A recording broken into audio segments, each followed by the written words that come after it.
Hello दोस्तों, चलिए शुरू करते हैं क्लास। हम कर रहे हैं Delhi police previous year questions. तो आज का पहला क्वेश्चन है, यदि दो धनात्मक संख्याओं के वर्गों का योग, यानी दो नंबर हैं ए हो सकता है और बी, उसके स्क्वायर को, उसके वर्ग को जब प्लस करते हैं तो 24-26 मिलता है, और एक संख्या का वर्गमूल 7 है, तो दूसरी संख्या क्या है। सपोज करो ये वो संख्या है, अब ये ए है, ए संख्या, और इसका ये हमें 7 दिया हुआ है, तो ए क्या होगा, ए होगा 49, ए क्या होगा 49। अब हमें ए का स्क्वायर करना है, तो 49 का स्क्वायर होगा 9×81, और ये हो जाएगा 2401, ये इसका स्क्वायर है, और दिया हुआ है 24-26, यानी बचा कितना 25। 25 क्या है, 25 है बी स्क्वायर, क्या है बी स्क्वायर, तो बी क्या हो जाएगा हमारा, अगर इसका अंडर रूट करेंगे तो ये हो जाएगा 5, तो बी हमारा है 5। बड़ा ही सिंपल सवाल, लेकिन काफ़ी घुमा के, तो ध्यान से समझे। चलिए, एक राशि 8% वर्ष पर निवेश करके एक वर्ष के अंत में 20,280 रुपये हो जाती है, जब ब्याज वार्षिक अर्धवार्षिक रूप से संयोजित होता है। पहले यहाँ तक हम सवाल को करेंगे, यानी यहाँ तक हमें प्रिंसिपल, पिछली क्लास में भी हमने ऐसा सवाल किया था। अर्धवार्षिक का मतलब क्या है, 8% वार्षिक है, तो अर्ध का हो जाएगा इसका आधा 4%। और मैंने आपको एक बात बताई थी, x प्लस एक्स स्क्वायर बटे 100, ये x क्या है 4, तो ये आ जाएगा 4 और 4 8, और 4 चौक 16, ये हो गया 8.16 का हमें ब्याज मिलेगा एक साल में। और हमें दिया हुआ है अमाउंट, यानी कि मिश्र धन, तो ये हो गया 108.16 बराबर में 20,280 रुपये। ठीक है, ये हो गया। और हमें क्या ज्ञात करना है, हमें ज्ञात करना है प्रिंसिपल। प्रिंसिपल क्या आ जाएगा, प्रिंसिपल हो जाएगा हमारा 20,280 बटे में 108.16 गुणा में ऊपर 100, और 100 आएगा परसेंटेज के नाम का। तो ये है टोटल सवाल। अब आप इसको सोल्व कर लो, या आप मान लो ये हमारा आ गया प्रिंसिपल। आज मैं थोड़ा और एडवांस बता रहा हूँ, काटा पिट्टी हम इकट्ठे कर लेंगे। ये आ गया हमारा प्रिंसिपल, क्या आ गया प्रिंसिपल। ठीक है, अभी कह रहा है समान राशि पर 2 वर्षों का चक्रवृद्धि ब्याज। इसको अच्छा, मैं एक आज दूसरा तरीका और बताता हूँ आपको। एक तो मेथड ही होगा, इसको आप सोल्व कर लोगे, प्रिंसिपल आ जाएगा फिर। और दूसरा तरीका क्या है, 4% है ना, 4% को फ्रैक्शन में बदलेंगे तो 2, और ये आ जाएगा 25, है ना, नहीं 4 एकम 4 और 1 25, तो ये आ गया 25, यानी कि 25 रुपये एक साल में कितने हो रहे हैं, एक आया है तो 26, दूसरे साल में 25 रुपये कितने हो रहे हैं 26, कितना आ गया 26। तो अब आपको वर्ग याद होने चाहिए भाई इस मेथड के लिए, तो 25-25 625, ये तो क्या है हमारा प्रिंसिपल, और ये है अमाउंट, और हमें अमाउंट ही क्या हुआ, 26 का स्क्वायर होता है 676, और 676 हमें दिया हुआ है 20,280 रुपये। क्या हुआ है 20,280 रुपये, क्या दिया हुआ है 20,080 रुपये। अब 676, जीरो को भूल गए, 3 6 18, 3 6 18 और 6 दिए 18, यानी 1800, तो ये कुल मिला के ये 30 पे चला जाएगा, 3 पे कट जाएगा और ये कि 0 आ जाएगी, तो एक का मतलब हो गया 30, एक का मतलब हो गया 30, और 625 गुणा 30 क्या है हमारा प्रिंसिपल है, क्या है प्रिंसिपल। तो यहाँ तक हमें प्रिंसिपल पता चल गया। अब दोबारा देखो वो क्या कह रहा है, 2 वर्षों का चक्रवृद्धि ब्याज क्या होगा, यदि ब्याज की पूर्व के समान है। अब समान है लेकिन अर्धवार्षिक नहीं है, अब यानी कि क्या है, अब ब्याज है, वो ब्याज है, दर है 80, तो 100, ये आ जाएगा 2, और ये आ जाएगा 25, यानी अब क्या हो रहा है 25 रुपये 27 रुपये बन रहे हैं, 25 रुपये 27 रुपये बन रहे हैं, 2 बार है ये प्रोसेस, है ना। तो 625, और यहाँ इसका आ जाएगा 749 729, आप इसको माइनस करेंगे तो क्या आएगा 104, और 104 क्या है, हमें ब्याज पूछा है, बस ब्याज बताना। अगर मूलधन पूछा होता तो देखो सेम है, 625 ये हमारा प्रिंसिपल बन रहा है, है ना, सवाल को थोड़ा लिंक करने की कोशिश करें। 625 बन रहा है, यहाँ गुणा कर देते तो ये अमाउंट आ जाता नया वाला, और इसके साथ गुणा कर देंगे तो ब्याज आ जाएगा। तो ये एक जीरो यहाँ, जीरो, 4 तिये 12, 3 एकम 3, 3120 रुपये हमारा आंसर है, और ये रहा ऑप्शन में। और पिछली, अगर आपको इस टाइप से सीखना है तो मैंने पिछले वाले में जो पिछली क्लास डाली थी मैंने, उसके अंदर करवा सका, शायद क्लास 2 है वो मैथ की, उसके अंदर मैंने करवा रखा है, तो आप वहाँ से भी जाके देख सकते हैं। मैं कोशिश करूँगा एक सवाल को अलग अलग तरीके से, ये थोड़ा लेंथी है कैलकुलेशन और ये बड़ा सिंपल है, लेकिन इसमें आपको वर्ग जो है, स्क्वायर जो है वो अच्छे से याद होने चाहिए। चलिए नेक्स्ट सवाल देखते हैं भाई। एक दुकानदार अपने सामान, मैं आपको बता दूं जो ये हम क्वेश्चंस कर रहे हैं ये आपको सिलेक्शन में बहुत मदद करेंगे, और आप आने वाले पेपर जब आओ, जिस दिन आप पेपर करोगे और आके देखना, यहाँ से बहुत सारे सवाल आपको डिक्टो मिलेंगे, क्योंकि सेम पैटर्न चलता है, ठीक है ना। तो चलिए, एक दुकानदार अपने सामान को क्रय मूल्य से 20% अधिक अंकित करना है। सपोज करो उसकी चीज़ 100 रुपये की है, तो वो 20% यानी 120 रुपये पे उसके MRP कर देता है। क्या कर देता है? MRP। ये क्या है? Cost price. अब वो क्या करता है, वह अंकित मूल्य पर 3/4 सामान को बचता। 3/4 का मतलब ये क्या, फ्रैक्शन का नीचे क्या होता है, बेस वैल्यू। हमने मानना 4 चीज़ें हैं, यानी कि उसने 4 चीज़ खरीदी थी, यानी उसके पास 400 रुपये उसने इन्वेस्ट किए, और अब उसने 3% बढ़ा दी तो 12 चौक 48, वो 480 रुपये में बेचता उसको।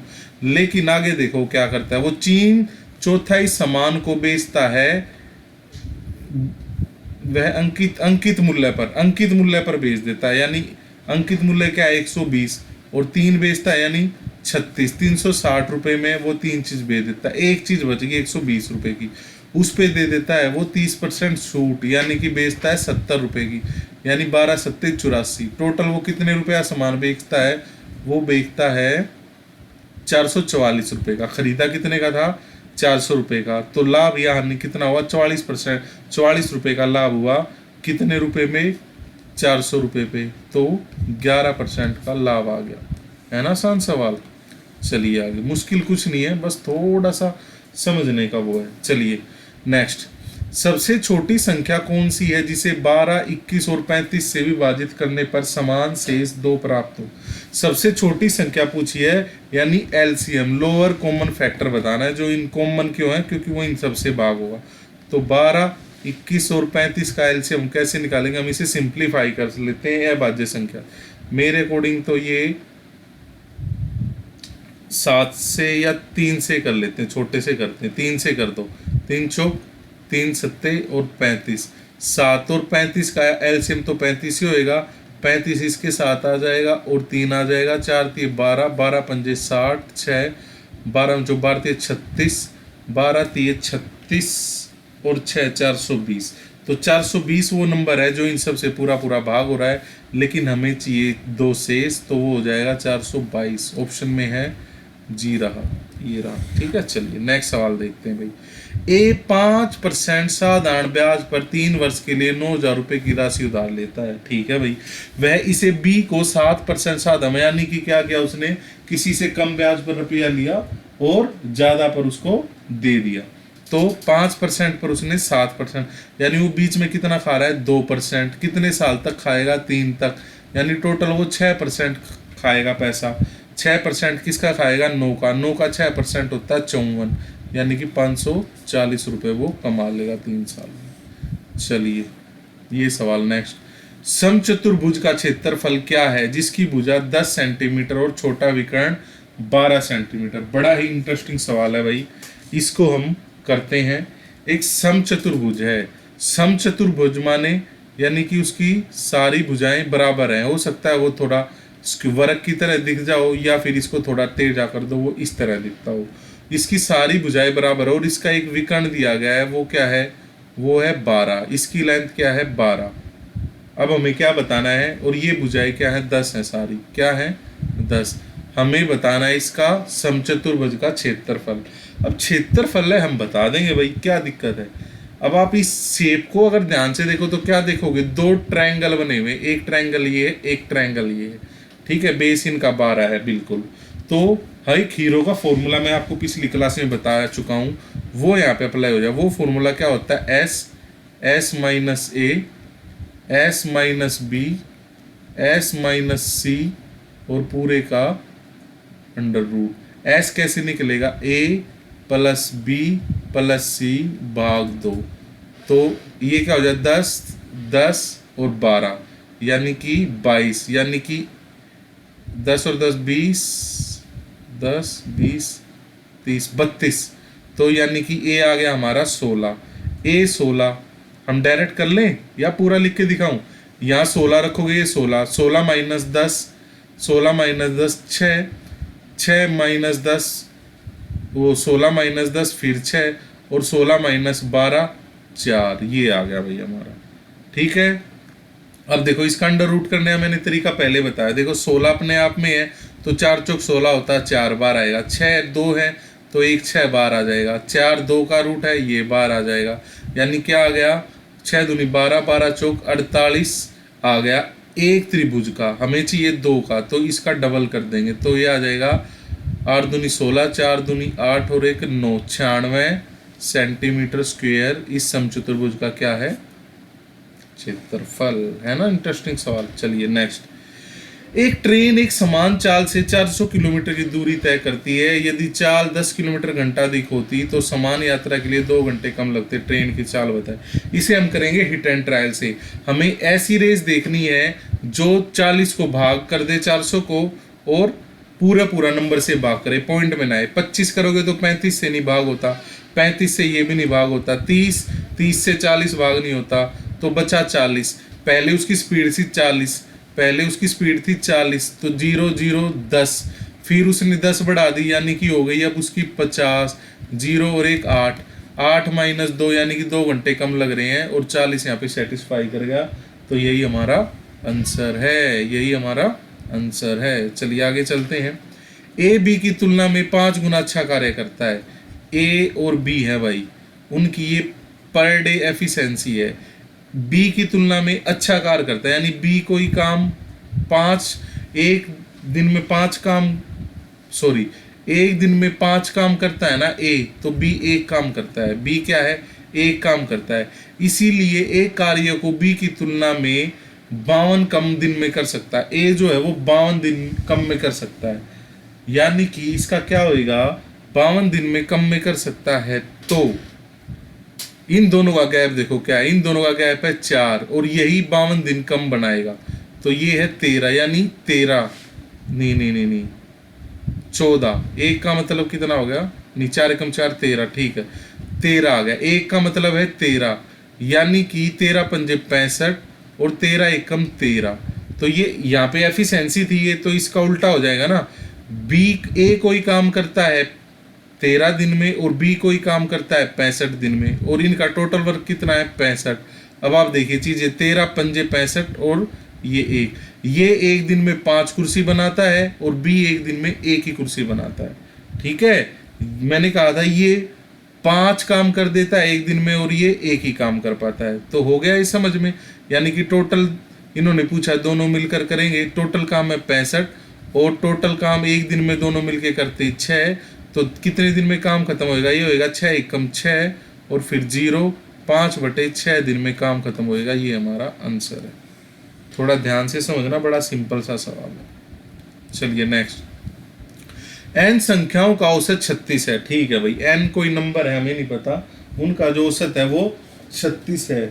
ठीक है, यदि 75% संख्या है, 75% का मतलब है 3/4, प्रत्येक में से, यानी हम मान लेते हैं संख्या 4 है और उसमें से 3 संख्याओं में 5 की वृद्धि होती है, यानी हर एक 5 नंबर से बढ़ जाती है, यानी टोटल 15 नंबर बढ़ जाते हैं। और जो एक संख्या बच जाती है वो 8 की कमी हो जाती है, यानी कि माइनस ओवरऑल 7 बढ़ता है टोटल नंबर।